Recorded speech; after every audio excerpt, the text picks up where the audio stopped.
Restoration Theology number 5, Old Testament Manuscripts and Textual Criticism. So last time we looked at New Testament manuscripts, and we looked at the story starting with Richard Bentley in the 1700s, and then we looked at the manuscript discoveries in the 1800s and the 1900s, and then the story about how scholars compare these manuscripts called textual critics, and they arrive at a critical Greek text, and how that work continued in the 1900s and 2000s, and how it's still continuing today. Now, we're going to look at the story regarding the Old Testament, and it's quite different, though there are some similarities. And I wanted to cover the New Testament first because the story of the discovery of manuscripts for the New Testament and the story of textual criticism and the development of that discipline will, I think, help us understand what's going on with the Old Testament a lot better. So I just decided to do it in reverse order. Our plan for today is really to talk about manuscripts and then go through some examples for the Old Testament. Here is our outline. We are going to cover under manuscripts 3 Old Testament textual families. We're going to look at the Masoretic Text, which is abbreviated MT, the Septuagint, which is abbreviated LXX, which stands for the Roman number 70, and then the Samaritan Pentateuch, which is abbreviated SP, though other times it's abbreviated with just an S. But I use SP. But first, before we look at any of these textual families, I want to show you 2 really cool discoveries that have been made in Old Testament manuscripts. And these are 2 of the oldest scrolls ever found.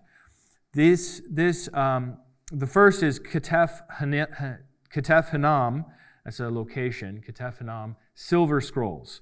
These were discovered in 1979 in a burial chamber near Jerusalem, and these tiny scrolls were rolled up and worn as amulets around the neck. They're dating to maybe 600 years before Christ, which is an astounding time. Here's a picture of the 2 silver scrolls. Like when I say silver scrolls, just imagine a piece of silver that's been beaten so thin that you can roll it. So almost like what we would call tin foil or aluminum foil, but it's made of silver and it's inscribed. These 2 little tiny scrolls contain the high priest's blessing. You know that one, right? May the Lord or may Yahweh bless you and may he keep you, may he make his face shine upon you and give you peace. That's actually contained in both of these silver scrolls to varying degrees from Numbers chapter 6. And then the second main early discovery to mention is the Nash Papyrus. That was purchased by Walter Nash from a dealer in Egypt in 1902. And it's really interesting because it's not really a biblical text. It's a combination of the 10 Commandments plus the Shema. So you have some of those 10 Commandments and the Shema just kind of mixed together. And this one dates to 100 to 150 BC. Sadly, these 2 extremely old texts are very short, so they have limited usefulness for reconstructing the text of the Old Testament, but they are certainly really cool to think about. All right, so let's start with the Masoretic Text and look at that textual family. What we're going to see is that the Masoretic Text has more manuscripts than any other family that we're going to look at. The Masoretes were Jewish scribes who copied the Hebrew Bible from the 6th to the 10th centuries. They were meticulous. They were the greatest of all time at hand copying. The Masoretes were just experts at not just like from a calligraphy perspective of writing things very clearly, but they were experts in the sense of making sure that what they wrote was completely accurate to what they were copying from. And they really did an amazing job. Most Hebrew is written without vowels. This is a picture of the Hebrew text of the first few lines of the Bible, of the book of Genesis. And what the Masoretes did was they invented vowels and cantillation marks, and they added them into the text. And you can see that it doesn't change the consonants, the large letters, but it does put around them all these little dots and lines which indicate how to say the words. So that was an invention of the Masoretes. Before that, you would have to just know how the word was to be pronounced. And in modern Hebrew, that's mostly the case too. You don't usually use these fancy vowels, although for newbies like me, it's very helpful to have the vowels because I don't know how all the words are pronounced all the time, especially when they change how they're pronounced depending on, their conjugation or how they change in the sentence. Until the 20th century, Jews and Christians knew of no earlier medieval manuscripts than the ones the Masoretes copied. So the most famous Masoretic text is called the Leningrad Codex. It was likely a private possession sold from time to time over 8 centuries. Then, in 1828, the Russians acquired it, placing it in the Imperial Public Library in St. Petersburg, which was renamed Leningrad in 1924. In 1977, the Leningrad Codex became the standard base text for Bible translators. So the Leningrad text is a really big deal. It comes from the year 1008, so that's 1008 AD, and it is a complete Old Testament. So that is really special because almost all our older manuscripts in that, or I think, yes, all of our older manuscripts in that are missing something. So either they're missing multiple books or multiple verses, but the Leningrad Codex is complete, so it serves as the base text. Here are the other texts for the Masoretic family. You can see on this table here, I put at the top the Nash Papyrus, crazy early, right? 2nd century BC. There's a Cairo Codex from 896, Petersburg Codex from 916, another one in the British Museum from 925, Aleppo from 925. It's very famous. There's a whole book written about that. We're not going to get into it tonight. Sassoon, there are 2 of those from the 10th century. And then you have Leningrad in 1008. And then eventually 3,000 plus more manuscripts after that. And now notice how these dates are, though. These are very medieval, right? So 896 to 1100.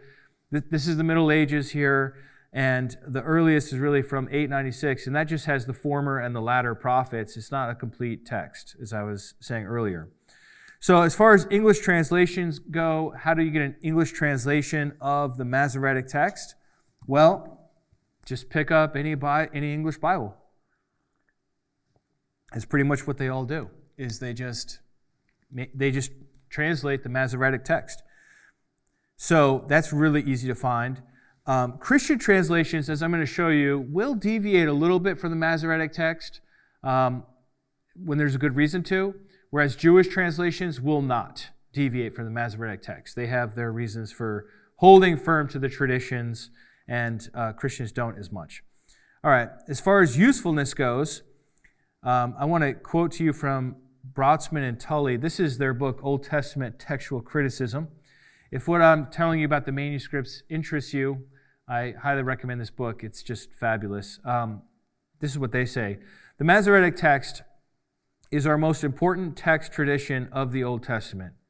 The Masoretic text is an accurately transmitted and preserved expression of the Proto-Masoretic text, which existed along several other texts in the Second Temple period. None of those texts has a fundamental right to primacy. We must evaluate each reading on a case-by-case basis. So a couple things here to point out. One is that they're talking about this Proto-MT or Proto-Masoretic text, and they're talking about the Second Temple period, okay? So you have the Masoretic text. I showed you a table of, I don't know if there was like 10 on the table or something, but then, as you get later into history, there are thousands of scrolls that have survived that have the Masoretic text in them. But these are testifying to an earlier text that they call the Proto-Masoretic text, and that text we don't have access to, okay? That because paper only lasts so long, parchment only lasts so long, papyrus and so forth. But that Proto-Masoretic text actually goes back to the Second Temple period. Second Temple was built around the year 516 or so BC and destroyed in the year 70 AD. So just to give you some perspective on that. Because the Masoretic text is so complete, especially Leningrad, it is the text we work from. It's our starting place. The Masoretic text is our starting place. Even though it is late, we are confident the errors are minimal. The Talmud has a great saying about this. The Talmud comes from the year 500 AD, whereas a Jewish person would say CE because they don't recognize Jesus as Lord, which is what AD means. But I do, so that's why I use AD. Anyhow, it says, "But when I came to study with Rabbi Ishmael, he said to me, 'My son, what is your vocation?' And I replied, 'I am a scribe who writes Torah scrolls.' He said to me, 'My son, be careful in your vocation, as your vocation is heavenly service, and care must be taken lest you omit a single letter or add a single letter out of place, and you will end up destroying the whole world in its entirety.'" So that just gives you a sense of how seriously Jewish scribes took copying the Bible. To get even one letter wrong could destroy the whole world. Obviously, a little bit of an overstatement, but still, I think expresses their sense of it. All right, now, before going to look at the other textual families, the Septuagint textual family and the Samaritan textual family, I would like to cover two major discoveries with you. The first one is the Cairo Genizah. I wonder if you've ever heard of a Genizah. A Genizah is a special room in a synagogue where they put their old texts when they have worn out. So a Jewish person would never throw away a Bible or anything on which was written the name of God. So you could even write a letter to a friend, but if it had God's name written on it, now it's got to go to the Genizah. You can't throw it away. Once the Genizah is full, is buried in a ceremony. It's ceremonially buried. And this is why we don't have that many ancient Hebrew scrolls, because they were so used and then properly dispatched of. There is a synagogue in Old Cairo, Egypt, called the Ben Ezra Synagogue. In 1896, Scottish scholars Agnes Lewis and Margaret Gibson brought back some manuscripts. They brought back these fragments from the Genizah to Cambridge, England, and showed them to Solomon Schechter. This Solomon Schechter at Cambridge immediately spotted what these manuscripts were all the way back in the 1890s. He said, we got to go to Egypt. We got to go get these manuscripts. Because the Genizah was full of ancient manuscripts. And so Solomon Schechter got funding from Cambridge University, and he went to the Genizah, and he collected all of these manuscripts. In total, there were 300,000 manuscript fragments. Can you imagine that? Working with 300,000 fragments. And that included Hebrew Bible manuscripts, Aramaic translations, rabbinic literature, prayer books, poetry, blessings and hymns, legal documents, personal and business letters, works on astronomy, medical texts, philosophical treatises, just all kinds of different stuff. It was the Jewish equivalent of the Oxyrhynchus discovery we talked about last time. And here's the crazy thing. It happened in the same year, in the same country, separated by only, I did a Google map to figure out how far, 130 miles. So in the same year that up in Cairo, they're making this discovery of 300,000 Hebrew, other languages too, but mostly Hebrew manuscripts. Down in Oxyrhynchus, they're discovering hundreds of thousands of Greek manuscripts. Just incredible. So, once the Cairo Genizah is added to the list of Masoretic texts, we get another 10 to 12,000 earlier than everything else other than the Nash Papyrus. So it's just a huge, huge addition to the data set of the Masoretic textual family. And then, about 50 years later, the Dead Sea Scrolls were discovered in a place near Qumran. Qumran is a little settlement. This is a picture of the archaeological remains of Qumran. I wonder if I could get a different color here to show you this clearly. So right here, That's the archaeological site of Qumran. And these are the caves right here, where they found these Dead Sea Scrolls. Oh, and this is the Dead Sea. Okay, I don't know if you can see that, but that's the Dead Sea. You can't even sink in the Dead Sea. You go to float, you can sit down, and everybody floats. Doesn't matter. You don't have to paddle. You just float. Nobody sinks in the Dead Sea. Anyhow, there were two Bedouin shepherds who discovered several jars in a cave at Qumran, and they found these clay jars. Inside of them were leather scrolls wrapped in linen. Over time, they found 11 caves between 1947 and 1956. Here is a description of what they found. 25,000 fragments. Out of that, they were able to combine many of them together. There's 900 manuscripts. 227 of them are biblical manuscripts, with every Old Testament book represented except Esther. Poor Esther got left out. I don't think it was on purpose, but they did not find the book of Esther there. The biblical texts were not probably even copied at Qumran, at that village. They were probably copied somewhere else and then brought there, and the community read them. In the Dead Sea Scrolls was the greatest scroll, what they call the Great Isaiah Scroll. It's the largest, best preserved manuscript. It measures 24 feet and 1 inch long. It has all 66 chapters of Isaiah, and it dates to 125 BC. So Jesus could have read this. I don't think it's at all likely. But it was already 125 plus years when Jesus was here. This is an old scroll. Really impressive. And this scroll, something else that's really cool about it is that it puts the name of God in Paleo-Hebrew script.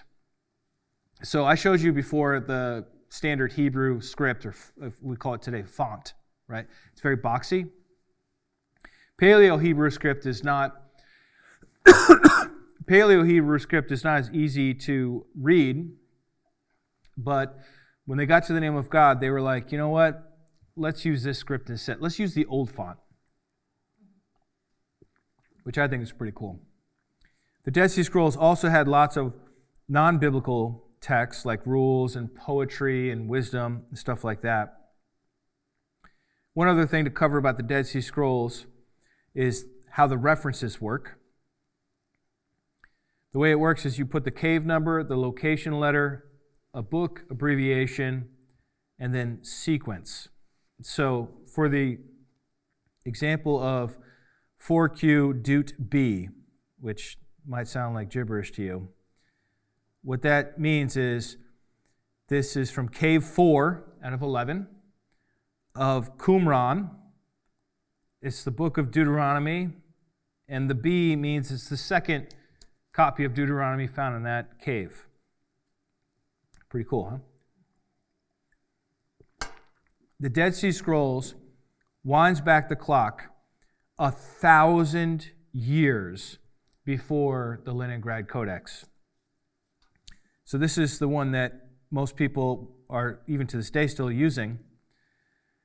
And it's from the year 1008. The Dead Sea Scrolls, oh my goodness, some of them go back 3 centuries before Christ. So that's 1,300 years. Isn't that incredible? And there's 227 of them. And so we have partials from every book and a complete, except for Esther, and then a complete for Isaiah. Okay. In addition to the Hebrew manuscripts of the Masoretic Text, there are also ancient translations. We have ancient translations in Aramaic, Latin, and Syriac. The Aramaic we call the Aramaic Targums. The Latin we call the Latin Vulgate. And the Syriac we call the Syriac Peshitta. The Aramaic, I'm just going to cover these very quickly because, of time. After the Babylonian exile, the Israelite people were used to speaking Aramaic, not Hebrew. So people associate Hebrew with the Jewish people. That's true. But After Babylon, they were actually speaking Aramaic. They would still have their Hebrew scriptures, and they would still read the Hebrew, just like today. You go to a Jewish synagogue, they read to you in the Hebrew, but then they translate it, okay? And they would translate it into Aramaic. This is a quote from Brodsman and Tully. They say, "The original intention and official directive were that the Targum would be only oral. One reader would stand at the front of the synagogue and read the Hebrew text from the open scroll.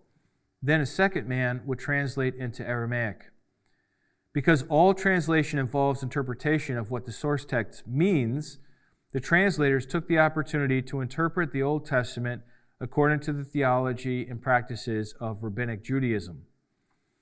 The two different languages kept the text and the interpretation distinct and allowed the translators to be quite creative in their renderings while the original Hebrew text remained intact. For many, the Aramaic translation became their scripture, for it was all that they could understand." So you get the picture, right?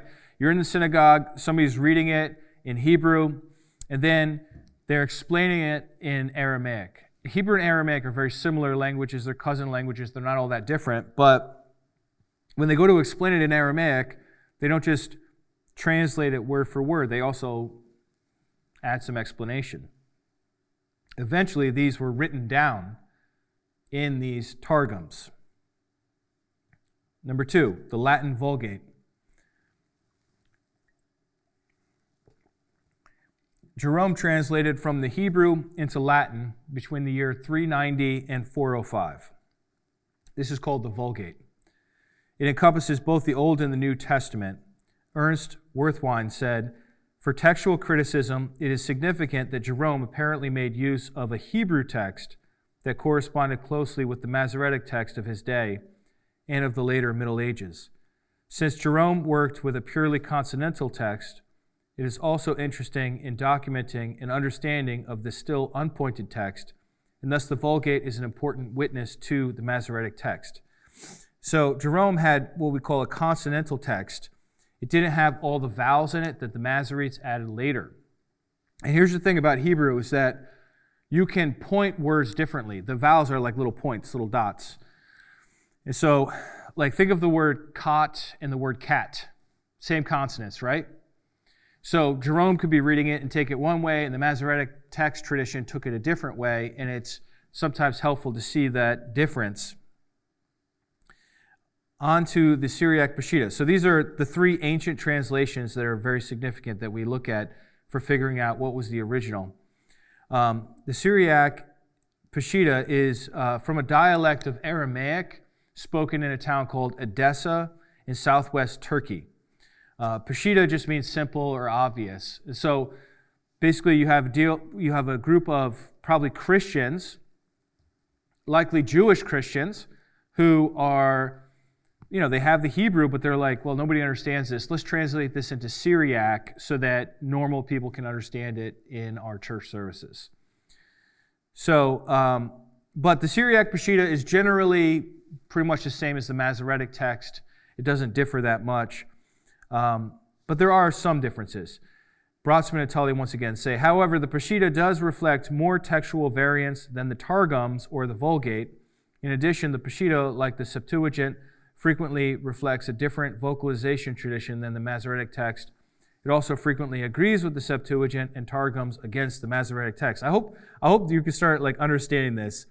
This might seem like heavy-duty terminology, but I think you're going to get there, okay? What was the other kind of... Yeah, Peshitta and Vulgate, all right? So Vulgate is the Latin translation of the Old Testament. Peshitta is the Syriac translation of the Old Testament. Septuagint we haven't talked about yet, but that's the Greek translation. The Targums are an Aramaic translation, and the Masoretic text is just the Hebrew text, okay? So we're looking at all these different things because why? Because we want to get back to the earliest form of the text to get an accurate text. And we know no matter how good you are, every scribe makes mistakes. And here's the problem. The Masoretes did a fabulous job from the 6th to the 10th centuries, but before the 6th century, there weren't Masoretes, okay? And so there was some textual variation that occurred because they hadn't perfected the art of copying yet. So this brings an end to our focus on the Masoretic text. Let's look at the Septuagint next. What is the Septuagint? Septuagint is the Greek translation of the Hebrew Old Testament, probably done in Alexandria, Egypt. Jewish translators did it about two and a half centuries before Christ. And they added subsequent portions up until the 1st century BC. The original version of what we call the Septuagint, or the Greek translation of the Old Testament, we call it the Old Greek, or the OG. And then there were lots of revisions. In 50 BC to 50 AD, we get the Cairo revision. In 130 AD, we get Aquila's version. This is a fresh Greek translation. Then we get Symmachus's version in 180, which is probably a revision of Aquila. Then a guy named Theodotion revised the Cairo version, so that's this one revised. Then Origen did this incredible hexapla. It's the first parallel Bible. And in the leftmost column, actually I don't know if it's the leftmost, but in one column it was the Hebrew text in Hebrew letters. And then he wrote the Hebrew text in Greek letters, because everybody speaks Greek, not Hebrew. So he was just trying to show you like what the letters are in his language. And then he had the Old Greek, the Septuagint Greek. And then he had all these other versions. He had an Aquila column, he had a Symmachus column, and a Theodotion column. So it was a parallel Bible with all these different versions next to each other lined up. And then around 300, we get Lucian's version. So, why do we care about a Greek translation? Well, we care because, not so much because of the Greek, but because this Greek translation is so old. It's giving us a window into an earlier Hebrew text that's different than the Masoretic textual family. So we have thousands of copies of the Masoretic textual family, and then we have lots of copies of this Greek. And when we back translate the Greek into Hebrew, we're like, it's not like a lot of differences, but there are a few differences here and there. And, differences are important when you're trying to get back to the original. Now, I'm going to end with some examples, so you're going to see how this works, but just bear with me here. So here's a table of all the different earliest Greek manuscripts of the Septuagint, the Old Greek. And we can see here that there are some of them in the Dead Sea Scrolls of the Greek Bible, the Dead Sea Scrolls. Isn't that interesting? We talked about Chester Beatty before, and we can see that a lot of his papyri were actually of the Greek Old Testament.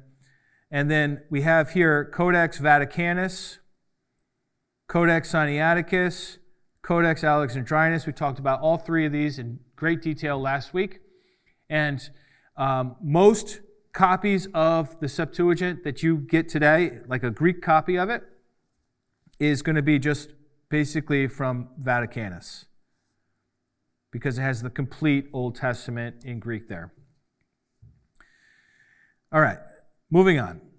If you want to get an English translation of the Greek, you can get the Lancelot Brenton translation. I'll just write down Brenton so you can see it here. You could probably just get that free online. It was done in 1844. It's way out of copyright.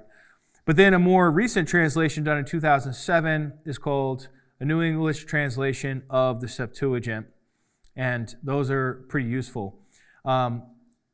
Abegg, Flint, and Ulrich say the Septuagint gives readers a window on, and this is why we really care about it, an ancient Hebrew form of the Old Testament that is earlier than the time of Jesus. All right, that's enough of the Septuagint. That was pretty quick. Let's go to the Samaritan Pentateuch. Everyone's heard of Samaritans because Jesus told a story about a good Samaritan, but the Samaritans are still there. Most people don't realize this. But the Samaritans still exist on this planet. There's not that many of them left, but they live in historic Samaria, which is today, especially in the town of Nablus, which is ancient Shechem. They stewarded their own copies of the Torah. So they have their own version of the first 5 books of the Old Testament, and it's different than the Masoretic Text. In fact, it's a different text. It's different font, different everything in the sense that they're using the Paleo-Hebrew script, the really ancient stuff that nobody uses anymore. And they believe that the Samaritans say the Israelites fell away during the time of Solomon. Like they just kind of took a left turn and, they're all heretics now. But the Samaritans are holding to the one true faith as originally delivered to the saints.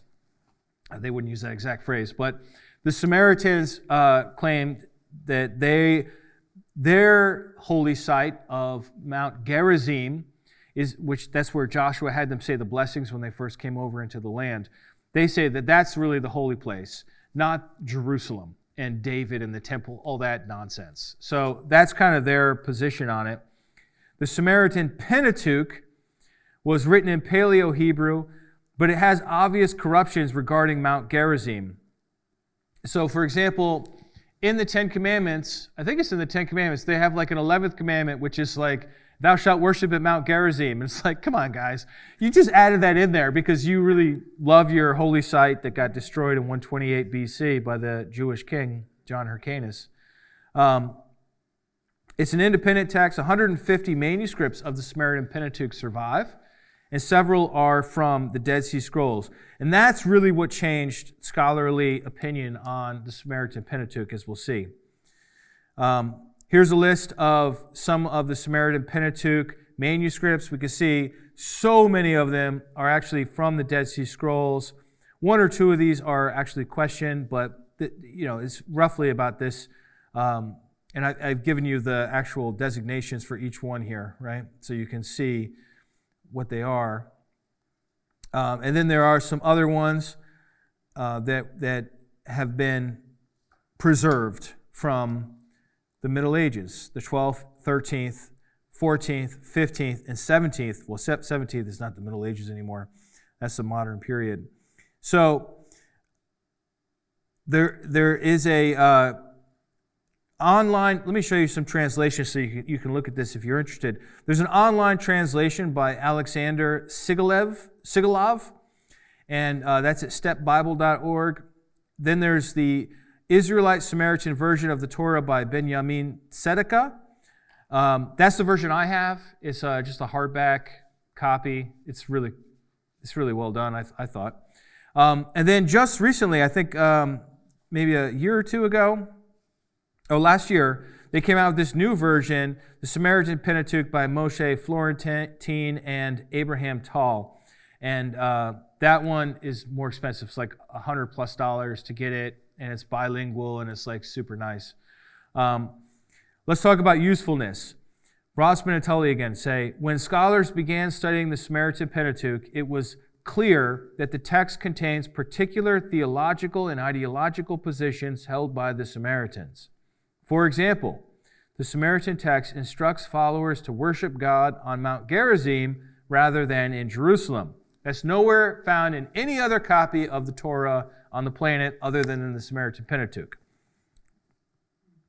Initially, these differences led scholars to believe that the Samaritan Pentateuch was of little text-critical value because it had been so altered. The discovery of the Dead Sea Scrolls at Qumran initiated a significant revision of this negative perspective. Among the multiplicity of texts at Qumran, researchers found fragments that share essential characteristics with the Samaritan Pentateuch, but none of the ideological changes such as the references to Mount Gerizim. These Qumran scrolls are now referred to as pre-Samaritan. So, in conclusion, we have 3 textual families. We have the Masoretic Text, which is just a mountain of scrolls and manuscripts. And then we have the Septuagint, and there's actually a lot of copies of the Old Greek. But then we also have the Samaritan Pentateuch. So we have these 3 textual families. And it's the task of the textual critic to get back to the final form. Our goal, writes Brodsman and Tully, they say, our goal, therefore, is the final form of the text. That's what we're after. We want the final form. This is the published copy that the author intended to be promulgated. Whatever processes occurred prior to this in the development phase are the domain of literary or compositional studies. Textual criticism is concerned with working back through the transmission history of the text and establishing this final authoritative version. That's what we're after.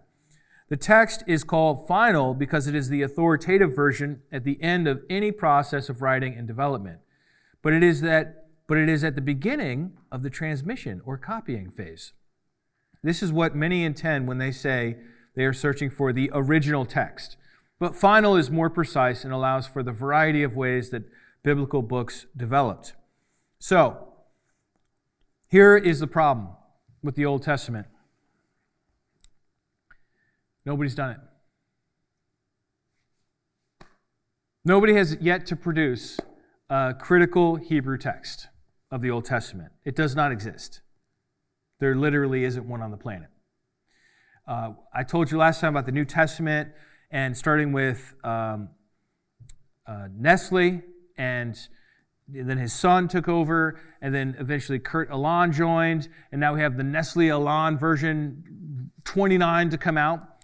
We're not even on version 1 yet for the Old Testament, which is very sad. The upside is that the Old Testament is so much better copied than the New Testament because like professional scribes whose whole life was dedicated to it was involved. So the variations, the differences are much more minor, but still this work needs to be done. If you want to get a copy of the Hebrew Old Testament, the way you do it is you buy BHS, Biblia Hebraica Stuttgartensia. That's the name of the standard version that people have used since pretty much the 70s. It is just a copy of Leningrad. That's all it really is. It's a printed version of the Leningrad Codex of 1008 AD. They are working on the picture on the right here. They are working on something called the BHQ, Biblia Hebraica Quinta. And this is also just going to have the Leningrad Codex in its main text, but then it's going to have a textual commentary where they talk about all the little differences from all the other manuscripts that are out there. But then basically it's up to the translator to look at this and make a decision verse by verse. Should I go with the Masoretic Text, or should I go with the Septuagint here, or should I follow the Samaritan Pentateuch? And so that's a lot of work on the translator, and it does introduce some interesting problems. It's an immense burden. That's the terminology I wanted to use. An immense burden. So that's why most translations just follow Leningrad, because like when you go buy a BHS, which is your standard Hebrew text that any scholar is going to have on a shelf, it's just Leningrad. I mean, there's an apparatus at the bottom that shows you some little differences, and if the BHQ volume is out, which only some of the BHQ is done, a lot of it isn't done yet, you don't even know what the other differences are.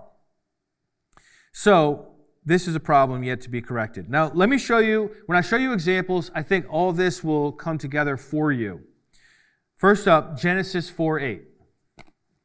Genesis 4:8, the Masoretic text reads, Cain spoke to Abel his brother, and when they were in the field, Cain rose up against his brother Abel and killed him.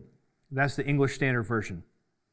Now let me show you what the Septuagint says. The Septuagint, the Old Greek, says, And Cain said to his brother Abel, Let us go through into the plain. And it came about when they were in the plain that then Cain rose up against his brother Abel and killed him. Do you see the difference? So in both cases, Cain speaks to his brother or says to his brother. In the Masoretic text, it just ends the sentence. Literally what it says is Cain said to Abel his brother, period. And when they were in the field, right? It's really weird. Whereas the Septuagint version will say, and Cain said to his brother Abel, let's go through into the plain. So we actually have what Cain said to his brother. All right, then we have the Samaritan Pentateuch. You can see they spell the names differently, but that's not really significant. And Cain said to Abel, his brother, let us go to the field. Once again, they're telling us what Cain said to Abel.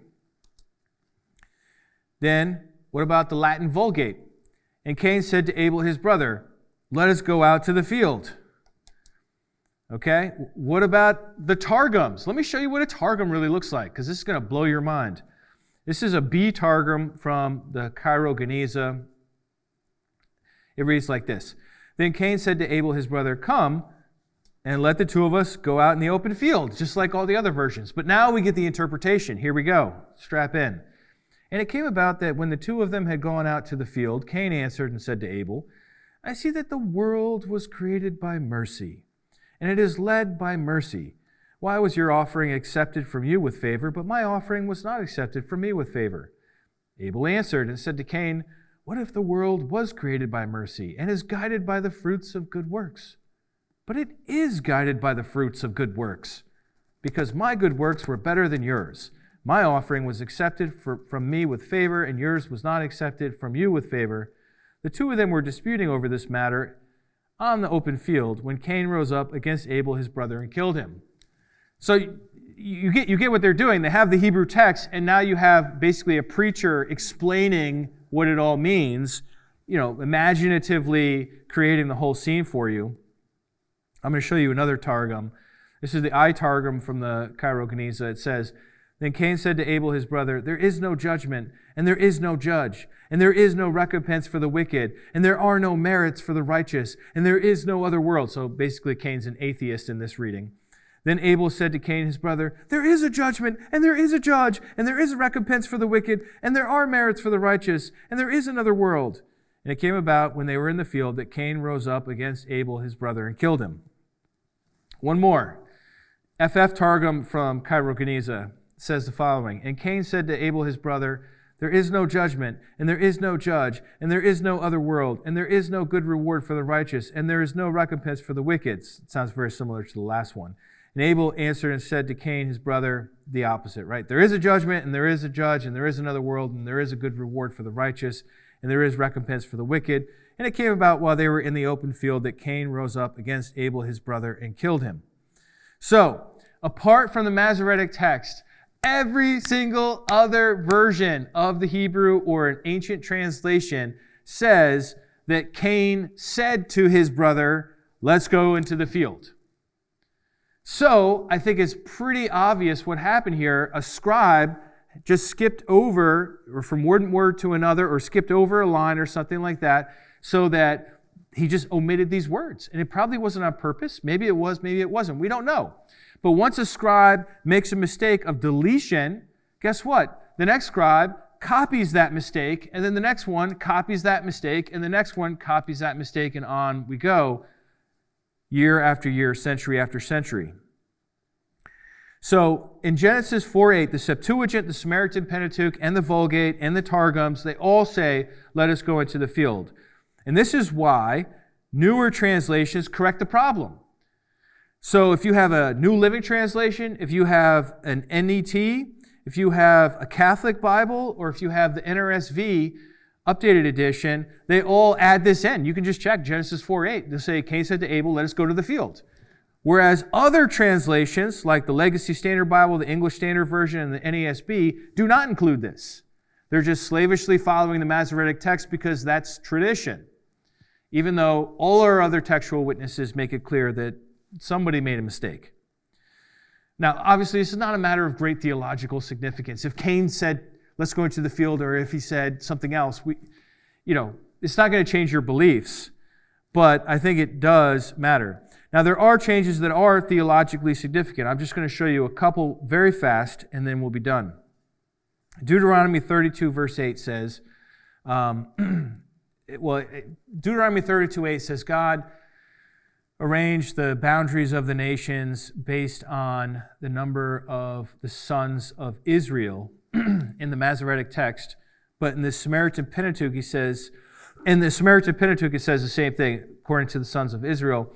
But the Dead Sea Scrolls and the Septuagint, they say the sons of God. 4Q Deuteronomy J says the sons of God, and the Septuagint says angels of God. And this becomes theologically significant if God is setting the boundaries for all these different nations all around the world based on the number of angels or sons of God there are that are these coordinators of these different nations, or if it's just talking about in proportion to the sons of Israel. That is a theologically different point. And if you want a really in-depth study on this, you can see Michael Heiser and his work called The Unseen Realm. He has a lot to say about that. Another quick one, Exodus 12, verse 40, the Masoretic Text and the Dead Sea Scrolls say Israelites had lived in Egypt. The time the Israelites had lived in Egypt was 430 years. The Samaritan Pentateuch says the Israelites had lived in Canaan and in Egypt for 430 years.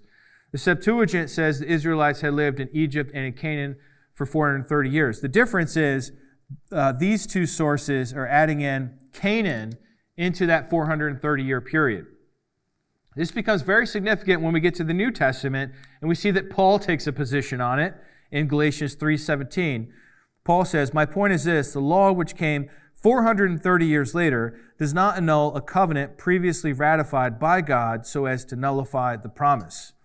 So Paul sees 430 years from Abraham, that's when the promise was given, to the law. The law happens right after they leave Egypt. He sees that as 430 years combined between the time of Abraham all the way to leaving Egypt. So if our translation is just going to follow, for Exodus 12:40, if it's just going to follow the Masoretic Text, then it's going to contradict what Paul's saying. And it's also going to give us kind of a chronological puzzle to solve. Whereas if we follow the Samaritan Pentateuch, which is a very ancient translation, or not even translation, it's a very ancient Hebrew text, or the Septuagint, which is an ancient translation of a lost Hebrew text, we can see that Canaan is included in that. All right, one more example of Old Testament textual criticism where it matters is Psalm 22:16. The Masoretic Text says, "Like a lion, my hands and my feet." Whereas the Dead Sea Scrolls, 4Q Psalms A, the Septuagint, the Vulgate, and the Syriac all say, "They pierced my hands and my feet." So, pretty much all Jewish translations of the Bible are going to read, "Like a lion, my hands and my feet," and all Christian versions of the Bible are going to read, "They pierced my hands and my feet."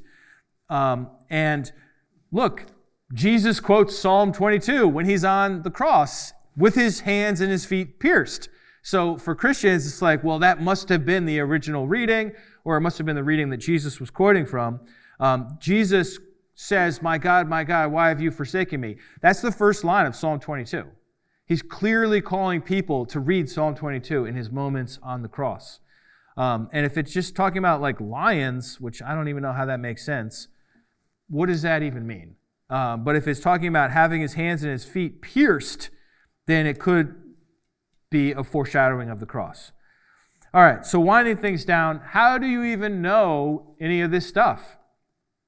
Well, you can look at pictures of manuscripts, which is a lot of fun, especially if you can read Hebrew or Greek or Syriac or Latin, any of these ancient languages, right?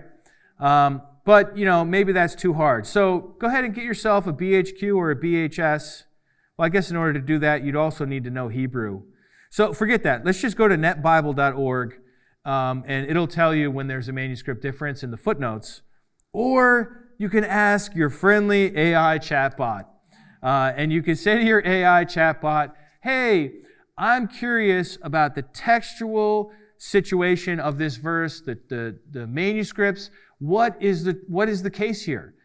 Is there a difference between the Masoretic Text and the Septuagint and the Samaritan Pentateuch?" You can ask AI that question, and it'll just give you the answer.